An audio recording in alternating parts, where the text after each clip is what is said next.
తులారాశివారు రాబోయే 72 గంటలపాటు అత్యంత అప్రమత్తంగా ఉండాలి. మీ జాతకంలో గ్రహాల స్థితి ప్రస్తుతం కొంత ప్రతికూలంగా మారడం వల్ల మీరొక భారీ ప్రమాదాన్ని లేదా అనుకోని ఆపదను ఎదుర్కొనే సూచనలు కనిపిస్తున్నాయి. ముఖ్యంగా ప్రయాణాల సమయంలో మరియు వాహనాలు నడిపేటప్పుడు అత్యంత జాగ్రత్తగా ఉండాలి.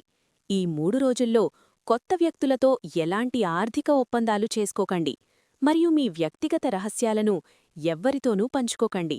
చిన్నపాటి అజాగ్రత్త కూడా మిమ్మల్ని పెద్ద చిక్కుల్లోకి నెట్టవచ్చు, కాబట్టి తస్మాత్ జాగ్రత్త. ప్రతి అడుగు ఆలోచించి వేయడం చాలా ముఖ్యం.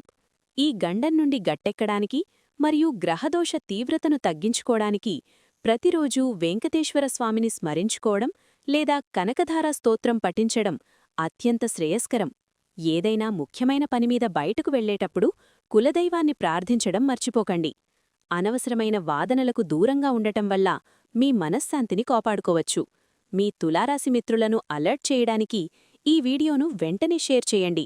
మీకంతా శుభం జరగాలని కోరుకుంటూ కామెంట్ బాక్స్లో ఓం నమో వెంకటేశాయ అని టైప్ చేయండి. మరిన్ని ఆధ్యాత్మిక హెచ్చరికల కోసం మన ఛానల్ని ఇప్పుడే సబ్స్క్రైబ్ చేసుకోండి.